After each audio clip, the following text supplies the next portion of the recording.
They say when you die in a dream, you wake up before it happens. But I didn't. I felt the fire eat through my skin, crawl into my lungs, melt the whites of my eyes. I heard the screams, not from the others but from me. And above it all I saw him. Liam.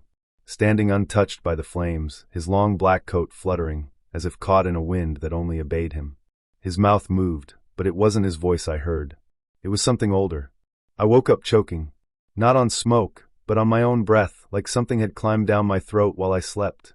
I sat up in my rusted trailer, the cold morning air biting through my sweat-drenched shirt. My hands trembled. My nails were filled with dirt. Again. I looked down. The notebook was open on the table, and on its blank page, written in charcoal-colored strokes, was something I didn't remember writing. He is not gone. He is becoming. I slammed the notebook shut.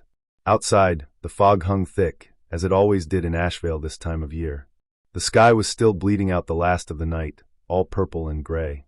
I poured black coffee from the pot that had been sitting for God knows how long. It tasted burnt. Fitting. It had been 6 years since the massacre. They called me the sole survivor. Some called me lucky. Others called me cursed. I didn't argue with either. After all, I walked out of a blood-soaked compound with 42 bodies behind me. Bodies twisted in impossible shapes, some charred beyond recognition. The police found me wandering barefoot down Highway 19, muttering Liam's name over and over. I never told them what I really saw in there. I tried to forget. I tried everything. Pills. Silence. Even faith. But Liam never left. He comes to me when I close my eyes. His voice has changed, less human, more layered. Like two people speaking from the same throat. And now, he says things he couldn't possibly know. Things about me. Last night he whispered something new. You survived because you must finish it. Finish what? I didn't know. I didn't want to know. But when I stepped outside to clear my head, I saw something that made my stomach twist. There, nailed to the old oak tree beside my trailer, was a bird. A crow. Dead. Eyes burned out. Its feet were tied together with red thread. And above it, carved into the bark in jagged, messy lines, were the words, "Ashes never die." I hadn't seen that phrase since the day of the fire. It was the final chant the cult repeated before the screaming started. Something was waking up again, and I feared it had never truly gone back to sleep. Asheville never felt like a real town to me. It was more like a shadow pretending to be one. The buildings leaned too much, like they were tired of standing. The roads cracked like broken skin. Everything was quiet, too quiet, like the earth itself was holding its breath. I hadn't been to the diner in over a week, not since the dreams got worse. But I needed coffee, and more than that, I needed to feel like I was still part of the world. Even if that world hated me. The bell above the door jingled as I stepped inside.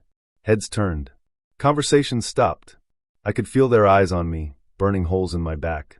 The cult survivor had returned. I sat in the far corner, same booth I always used. It was safer near the window. You can always see what's coming through the glass. Betty, the owner, walked over slowly, her lips pressed tight like she was chewing on judgment. "Coffee, Mike?" she asked without smiling. I nodded. "Yeah, just black." She poured it without another word. The mug clinked on the table louder than it should have. The coffee smelled burnt, but I didn't care. I needed something hot to kill the cold clawing inside me. I sipped and stared outside.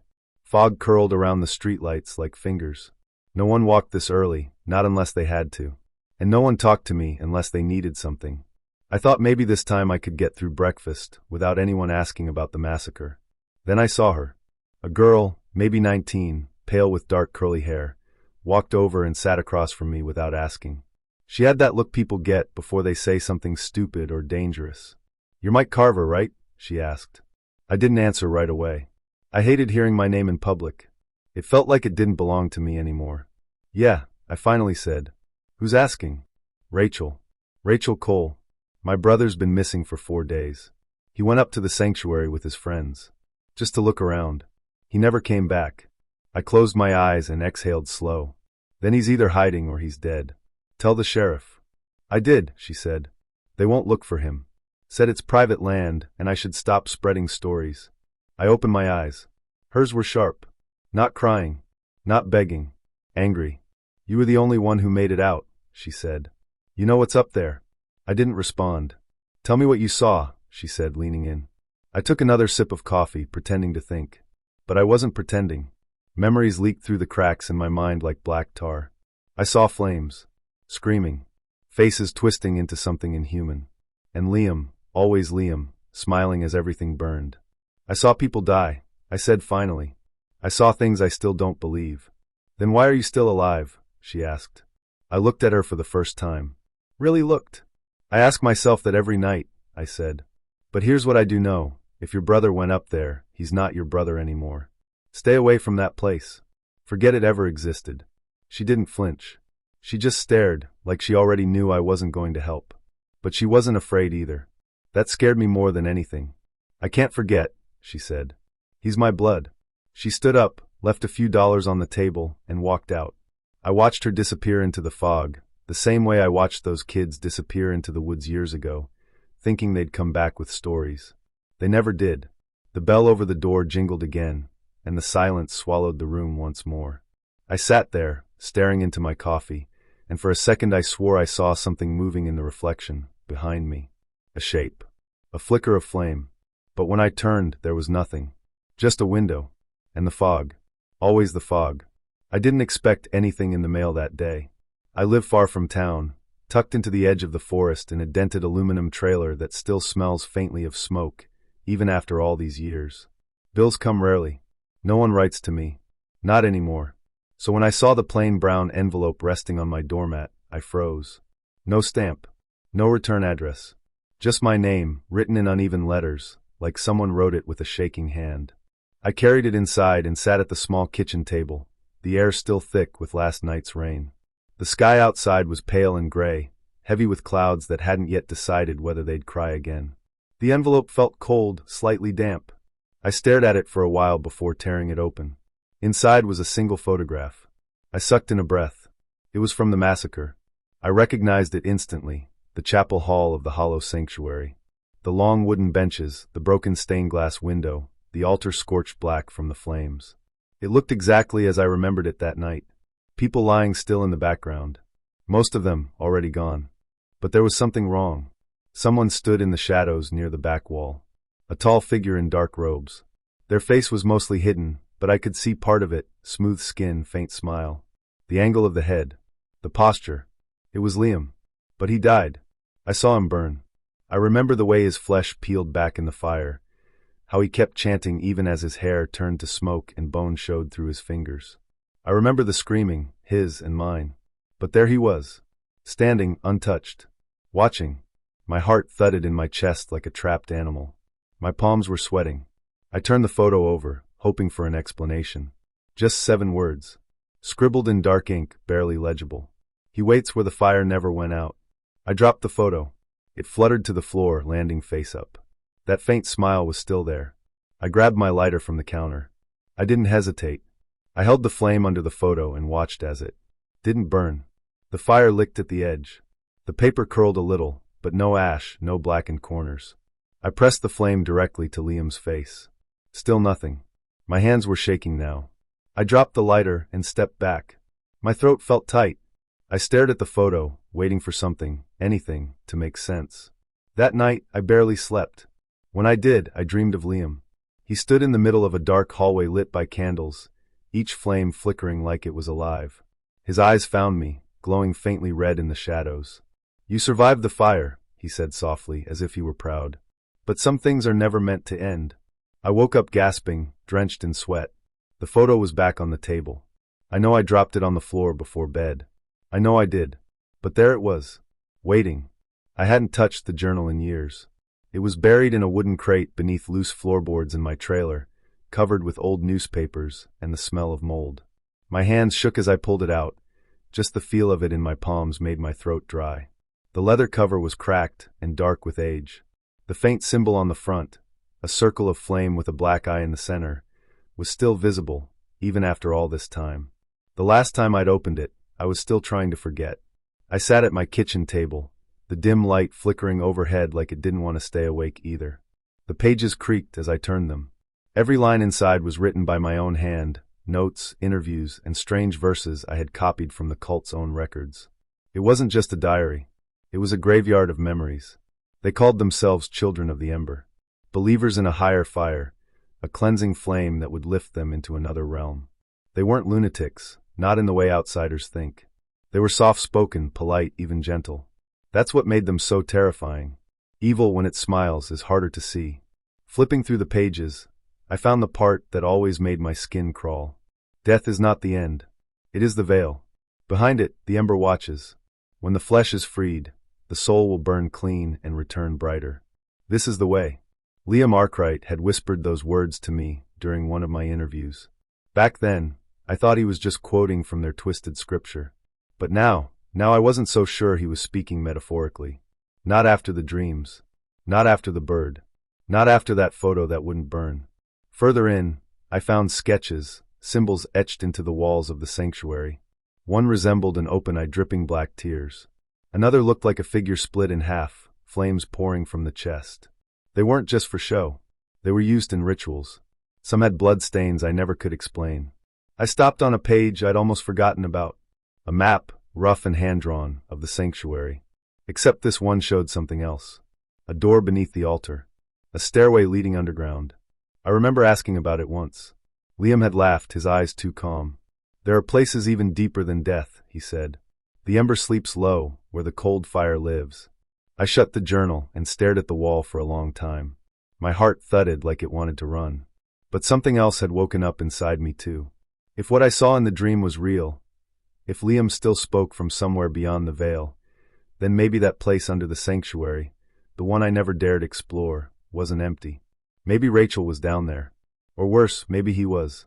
I reached into the crate again and pulled out my old voice recorder, still coated in dust.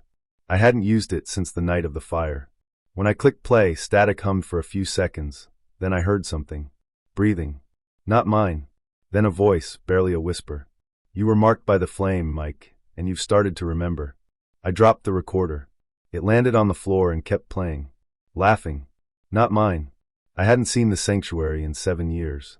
The last time I stepped through those gates, everything was burning, flesh, wood memories. I had stumbled out dazed, my body covered in ash, my mind screaming, but unable to make a sound. That night became the grave of 31 people. 32, if you counted Liam's soul. But now, here I was again, standing at the edge of the forest, staring through the fog at that cursed place. Rachel's car sat half buried in the mud a few yards off the trail. Driver's side door open. No keys, no bag, no sign of her. Just a quiet, unsettling absence. I wanted to turn back. Every bone in my body told me to walk away and let the dead have their kingdom. But her brother had come to me for help. And when someone knocks on your trailer door at 2 a.m. with tears in their eyes, begging you to stop their sister from joining a cult, you listen. You have to. The air grew colder as I made my way through the trees. The path was still there, although nature had begun reclaiming it, roots cracking through the stones, moss clinging to the railings. I reached the archway of the hollow sanctuary, and for a second I couldn't breathe. It was still standing. The wooden walls were charred, the windows shattered, but the structure itself had held. The courtyard, where we used to gather for Liam's sermons, was quiet. Too quiet. No birds, no wind, not even the crunch of leaves underfoot. Just silence. Thick and unnatural. I stepped inside. Dust danced in the pale light leaking through the holes in the roof. The altar was still there, though half collapsed. Blackened pews sat in rows like skeletal remains. On the far wall, the old symbol remained, Liam's twisted version of a flame, drawn in red ochre, though time had darkened it into something like dried blood. I called her name once. Then again. Nothing. That's when I noticed the marks on the floor. Footprints in the dust, small and fresh, leading toward the back of the compound. I followed them, flashlight in hand, my fingers trembling around the grip. The hallway felt smaller than I remembered. The walls seemed to close in with every step. I reached the prayer room. That was where we used to sit in silence for hours, listening for what Liam called the voice in the flame. I always thought it was nonsense, until he started answering back. Inside, the smell hit me first, coppery, damp, and wrong. I raised my light and saw it. A patch of blood. Still wet. A lot of it. I crouched beside it, trying to understand what I was seeing. No body. No trail leading out.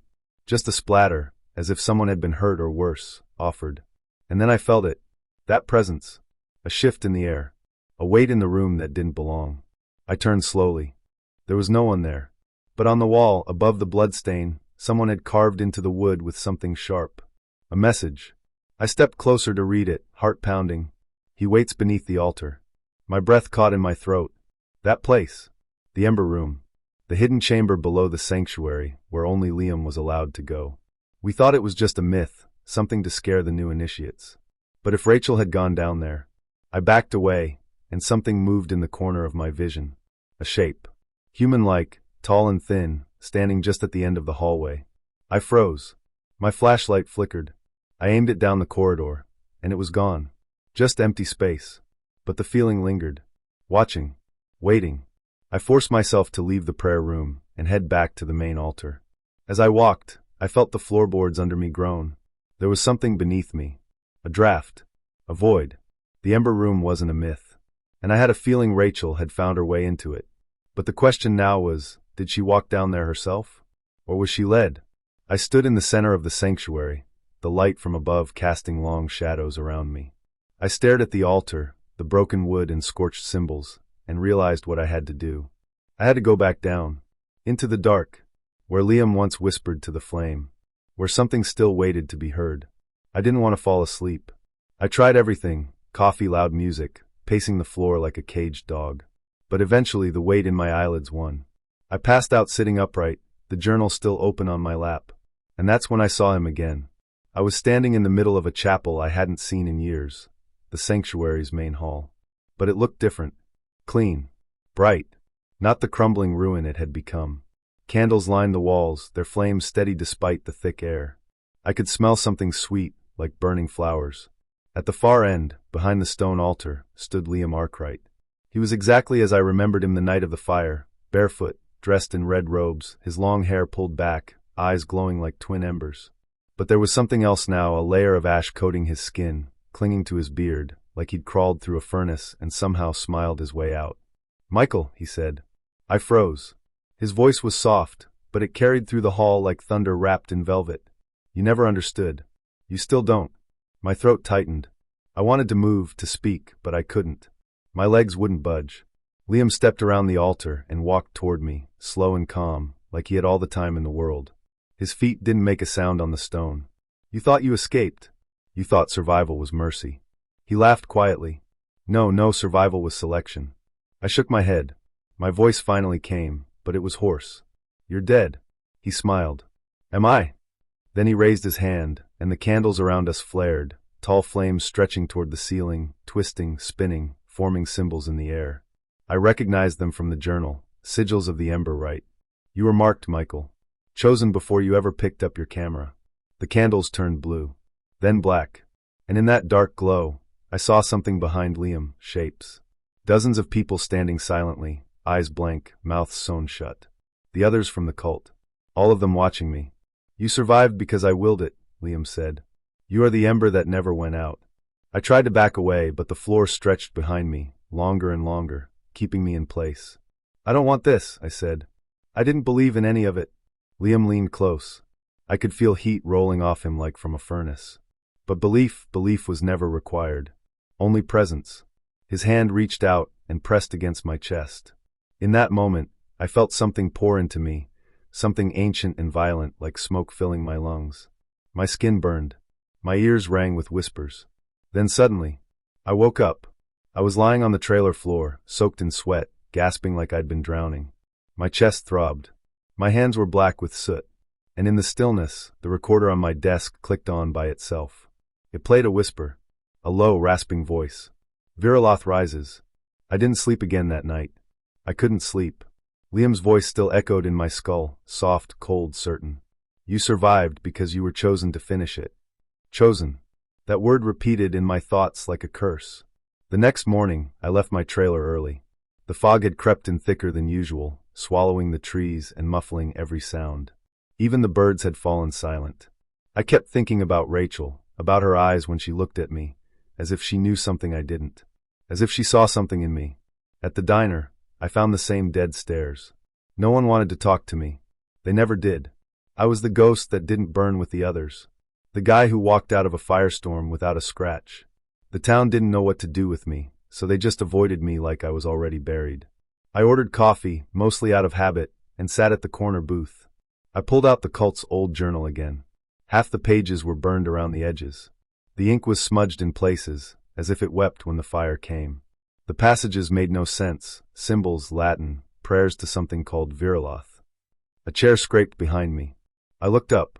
An old woman stood at the edge of my table, hunched over, wearing a pale gray coat and a scarf that looked older than the town itself. "You're still alive," she said in a shaky voice. "Yeah," I replied. "Unfortunately." She didn't smile. Her eyes were sharp, clouded with age, but watching like a hawk. She reached into her coat pocket and pulled out a folded piece of yellowed paper. "You're not the first one he's spoken to," she whispered. I blinked. "What?" She slid the paper toward me. "They tried to bury it. The others. The sheriff. The church. But fire doesn't end everything. Sometimes it opens." I opened the paper. It was a hand-drawn map. Faint, fading. It showed the layout of the sanctuary, but there was something more. A tunnel. A hidden stairwell beneath the altar. Something called the Ember Room. My blood ran cold. "I've seen this place," I murmured. "In my dreams." The woman leaned in closer. Her breath smelled of dried herbs and dust. "He never left, child." "Not really. Liam wasn't just a man. He was a door." I stared at her. My mouth opened, but I didn't know what to say. She stood upright again, her voice trembling now. "You survived for a reason, Mike. Not because you're strong. Not because you were lucky. But because the door wasn't finished. And he needs it finished." She turned and shuffled toward the exit. I tried to stop her. "Wait, how do you know all this? Who are you?" She paused at the door and looked back at me with haunted eyes. I was his first believer. Then she was gone. I sat there for a long time, the coffee cold, the map clutched in my hand, and my fingers trembling. All this time, I thought I had escaped something. But now it felt like I had only just stepped inside. I didn't want to go back. Every bone in my body screamed against it. My hands trembled as I held the old map under the flickering light in my trailer. The paper smelled of mold and smoke, like it had been buried and half-burned. The woman in town had told me there was a second chamber, one hidden beneath the sanctuary, the Ember Room. I hadn't heard that name since before the fire. Liam used to whisper about it during sermons, claiming it was the true heart of their faith. Now it was calling again. I packed a flashlight, a crowbar, and the journal I had written during my time with the cult. I told myself it was just to find Rachel, that maybe she was hiding or trapped. But deep down, I knew this was about more than her. Something had been waiting all these years, and it wasn't done with me yet. The drive to the ruins felt endless. The dirt road twisted through pine trees like a scar. Fog hung low, wrapping around my car like fingers trying to pull me back. When I reached the edge of the compound, I parked and killed the engine. Silence swallowed everything. The hollow sanctuary stood like a black skeleton against the pale sky. Burned walls, scorched wood, and the rotting remains of old prayers clung to the place. Most of the roof had collapsed, but the stone steps leading down into the basement were still intact. I followed the map, every step heavy with dread. At the back of the main hall, where the pulpit once stood, I found it, a square patch of stone that didn't match the rest of the floor. I scraped away the dirt and ash. The crowbar slipped into a narrow gap, and with one hard push, the panel popped loose. A gust of air rushed up. It was warm, and it smelled like burnt meat. I descended slowly, flashlight in hand. The steps were carved from red stone, worn smooth.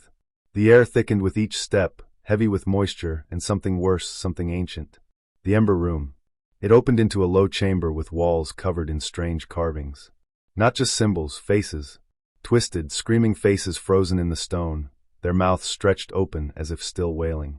The floor was blackened, cracked, and in the center was a circle of soot. Then I saw her. Rachel. She was lying on the ground, half inside the circle. Her clothes were torn, skin pale and covered in thin lines of ash. Her eyes were closed, her lips moving like she was speaking in her sleep. I rushed to her side and shook her gently. "Rachel. Rachel, wake up." Her eyes shot open. But they weren't hers. They were dark. Not just in color, but in presence. Empty, bottomless. She looked at me and smiled, a slow, eerie grin that didn't belong to her. "You came back," she whispered. The voice was not hers. It was Liam's. I stumbled backward, heart pounding. She sat up slowly, her head twitching like something inside her was trying to figure out how to move. "Liam's gone," I said, trying to keep my voice steady. "He died. You all died." She tilted her head. "Death was never the end, Mike. You know that. He told you. He showed you." I backed into the wall, my flashlight flickering. "Let her go." Rachel's body convulsed once, hard, then slumped. Her breath came in ragged gasps. The darkness in her eyes faded, replaced by terror. "Mike," she whispered, voice small, shaking. I don't know what's happening." He was inside me. I pulled her into my arms. She was trembling like a leaf. "I've got you," I said. "You're okay now." But I knew that was a lie. We weren't okay. Because Liam was not just a memory. He wasn't just a voice in my head or a ghost in my dreams. He was here. And he had found a way back. I sat against the cold stone wall, the ember room silent except for Rachel's slow breathing. My flashlight flickered now and then, casting shaky shadows across the carvings that covered every inch of the chamber. Each symbol looked like it had been burned into the stone itself, deep black grooves, pulsing faintly as if they were still warm. Rachel was still unconscious, her skin pale and slick with sweat. Her lips moved occasionally, like she was whispering something in her sleep. I leaned closer. "Liam, he's waiting. He's not done." The same name. Always Liam. I stood, every joint in my body aching. The room around me was larger than I expected. There were no windows, no exits except the narrow tunnel I'd come from. At the far end, just beyond a half-buried altar, I saw a pedestal. Something rested on it, half covered in ash. I walked slowly, heart pounding. Each step felt heavier. When I reached the pedestal, I realized what it was. A book. Its cover was charred black, the leather warped by heat, but it hadn't burned away. Strange symbols, like the ones on the walls, had been carved into its surface. I didn't want to touch it, but I had to know. I reached out, and the moment my fingers brushed the cover, I felt a pulse, like a faint heartbeat. I opened it. The pages inside were mostly untouched by fire. Some were filled with writing, tight, careful script in a language I didn't recognize.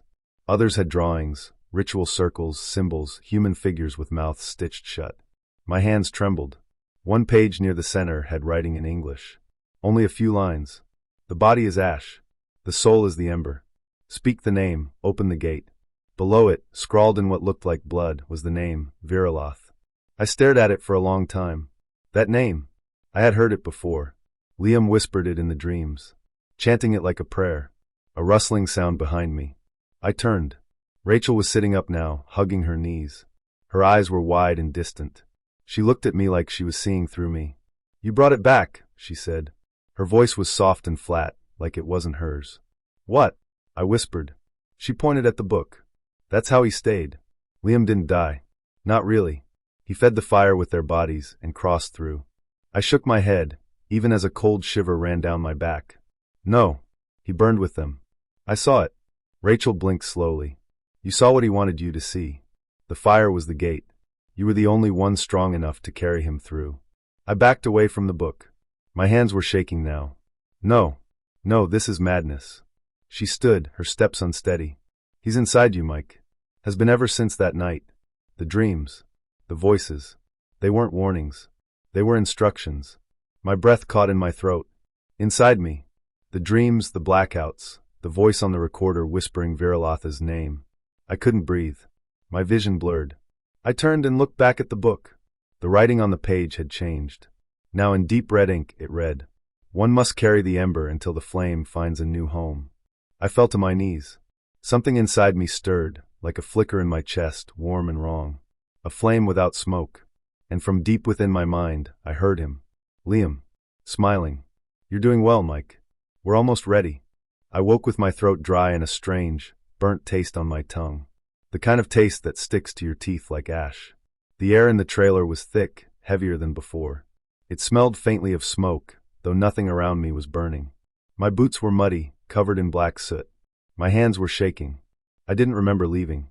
The journal lay open on the floor beside me. The pages had turned by themselves, stopping on a section I hadn't read before. The writing was smeared, almost like the ink had bled from the page. But one sentence remained clear, burned into the paper like it had been carved with a hot blade. "The speaker must pass through flesh to remain." I ran my fingers over the words, and they felt warm. There was something crawling inside me now. Not physically, at least not in a way I could explain. It was in my chest. A pressure, like something was watching the world from behind my eyes. I stared at my reflection in the trailer's cracked mirror. My face was pale, eyes bloodshot, lips dry. But it was the eyes that haunted me most. For a split second, I swear they weren't mine. Later that night, I heard footsteps outside. Slow, deliberate, crunching softly over the gravel. I looked through the window but saw no one. Still, I stepped outside, the cold biting at my skin. The forest around the trailer was dead silent. No wind. No crickets. Nothing. Then I heard the voice. Do you see now, Mike? It wasn't from around me. It was inside me. In my head. But not in a memory. It was present. Real. Deep. Like it came from behind the bones of my skull. You survived because I chose you, Liam whispered. I couldn't finish the passage then. But through you I still walk. No, I said out loud, backing toward the door. You're dead. You burned. I grabbed the sides of my head, squeezing hard, trying to shut him out. My heart was thudding like a drumbeat inside my chest. The pressure grew stronger, like my lungs were shrinking. You never really left the Ember Room, he said. You just closed your eyes before the end. I don't remember going to sleep. I just remember waking up somewhere else. Stone walls. Cold. Damp. The smell of blood and burnt wood. I was back there, in the Ember Room. Not physically, not yet. But in the dream. Only this time it wasn't abandoned. Torches lined the stone corridors. Their flames flickered, dancing without wind. At the far end of the chamber, Liam stood barefoot, wearing his old robe. The black one with the crimson threads. He looked untouched by time, except for the burned scars that ran down the left side of his face, like melted wax. He smiled. You felt it, haven't you? He said. The warmth in your chest. The silence around you. The way the world feels thinner. I couldn't speak. My throat locked up. You're not haunted, Mike. You're becoming. Then he lifted his hand, and the torches went out. I woke again gasping for breath, covered in sweat, and I knew it wasn't just a dream. My shirt was singed. There was soot under my fingernails. Something had come back with me. I looked down at the journal still open on the floor. But the pages had changed.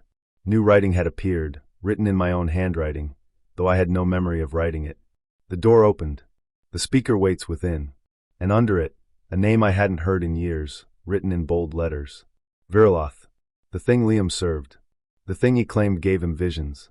The ember didn't die in the fire. It found a new flame. Me. The wind was sharp as knives that night. I stood at the edge of the old trail leading back to the hollow sanctuary, every step crunching dead leaves beneath my boots. The trees leaned in close, like they wanted to whisper secrets I wasn't ready to hear. I hadn't been here since Rachel, and I escaped the Ember Room. But I couldn't run anymore. Liam's voice was louder now, clearer. No more riddles. No more riddles wrapped in smoke and sleep. He wanted me to finish what he started. And I knew deep down he was nearly here. Not just in my dreams. Not just in my thoughts. He was coming back. The black book burned in my backpack. Not with fire, but with weight. The kind of weight that presses into your chest and makes it hard to breathe. It had Liam's final ritual. And somehow, I knew it needed to end where it began. The sanctuary stood like a carcass in the trees, walls of stone cracked and scorched, windows gaping like mouths. I stepped inside, flashlight slicing through the dark. Dust hung thick in the air, but the altar room was untouched. Like the fire never touched it. Everything was too still. I pulled the book out and laid it on the stone altar. My hands trembled. Matches in one, the pages in the other. I was ready to burn it. End it. But the wind died in my lungs the second I heard the voice. You came back, just like I said you would. I turned slowly. He stood at the far end of the sanctuary, near the shadows. Liam, or what was left of him. Half his face looked melted, bones peeking through blackened skin. His hair was gone, and his eyes, they glowed like coals. Not bright, but hot. Angry. Hungry. I couldn't move. Not even blink. You were always my ember, Mike, he said, stepping closer. The only one who didn't burn. The only one strong enough to carry me back. I shook my head. You're dead. He smiled. His teeth were still perfect. Still white. Still wrong. I passed through, he whispered. Fire is not death. Fire is the door. My chest tightened. My vision blurred. The room swayed, like I was sinking into the floor. You dreamed of me because part of me stayed behind, Liam said. In you. I staggered back. Get out of my head. But I wasn't in control anymore. My hand moved without command, flipping open the book. The pages turned fast, faster than I could follow. A deep hum started behind my eyes. Words formed on my lips, words I didn't understand, but somehow knew. The altar cracked. Flames slithered up from its base, red and silent. The walls groaned like they remembered the last time.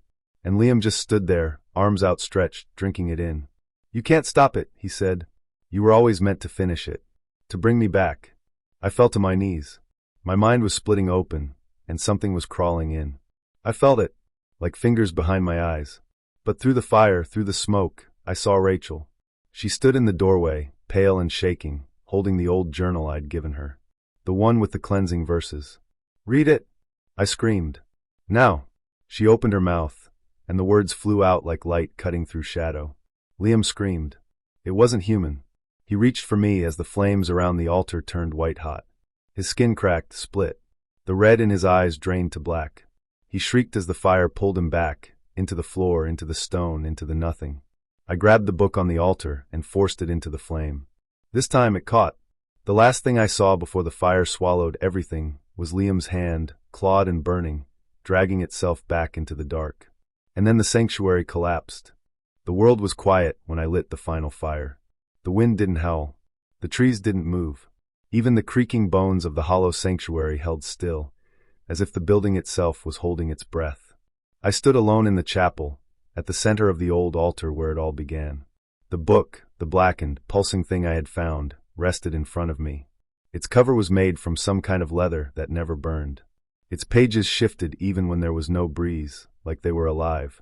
I didn't come here to read it anymore. I came to end it. Rachel sat in the corner, her wrists bandaged, her skin pale. She hadn't spoken since we escaped the underground chamber. Something had broken inside her. I didn't blame her. Something had broken in me too. I poured gasoline over the book and the altar, letting it soak into the wood and into my fingers. My hands shook. My skin burned where the embers touched it, but I didn't stop. Liam's voice came before the flame.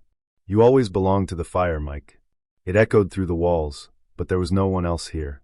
No body, no form, just the voice. Calm, deep, too close to my own thoughts. I struck the match. The fire caught quickly, racing across the wood, curling up the walls like hungry fingers. The heat was immediate and cruel. But the book, it didn't burn. The flames danced around it, licking the edges, but not a single page turned black. That's when I saw him. Liam. He stood just behind the fire, inside it but untouched. His face was half burned, flesh melted down one side of his skull, but his eyes glowed like dying coals. He smiled, not with lips but with something deeper. It was the same smile I saw that night when everyone else died. "You survived," he said, stepping forward. The flames parted for him. "Not because you escaped. Because you were meant to finish what I started." "No," I whispered. "I came to end it." He tilted his head. "You think this can end? You are the final ember." "It was never about the cult or the fire. It was about you." Then the fire roared louder.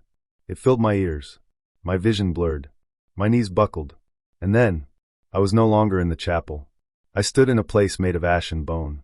The sky above me was colorless, and the ground cracked with every step. Shapes moved in the fog, too tall, too thin, whispering in a language my ears shouldn't understand but somehow did. Liam was there too, whole now, wearing the old red robe. He lifted a hand, and the whispers grew louder. They filled my mind, shoving out every thought, every memory, every feeling. But one thing stayed. Rachel's voice. Soft. Fragile. She was calling my name. I turned.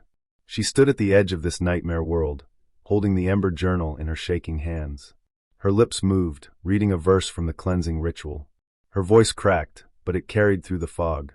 Liam screamed. The world around us began to shake. The sky tore like paper. The whispers turned to shrieks. My body felt like it was splitting in two. He lunged at me, his eyes blazing. "You cannot kill what's already inside you." I grabbed the black book. For the first time, it burned. Flames wrapped around it, hissing, biting into my hands. I held it to my chest and jumped into the fire. Darkness swallowed me whole. And then nothing. No pain. No voices. Just silence. When I woke up, I was in a hospital bed. Clean sheets. Bandages on my arms. Rachel sat beside me, asleep in the chair, her face finally at peace. A nurse told me the sanctuary was gone. Burned to the ground. No survivors but us. Again. I nodded. I didn't tell them about the dreams. I didn't mention the flicker I saw in my reflection last night. The smile. His smile. Because some embers never really die. It's been 3 weeks since the fire. They tell me I was found outside the ruins, face covered in ash, hands blistered raw. Rachel said I collapsed into her arms just before the ground cracked open and swallowed what was left of the sanctuary. The place is gone now, completely. No sign of the stone walls, no altar, no ember room. The town's sheriff called it a gas explosion. A convenient lie to patch up something no one wants to believe.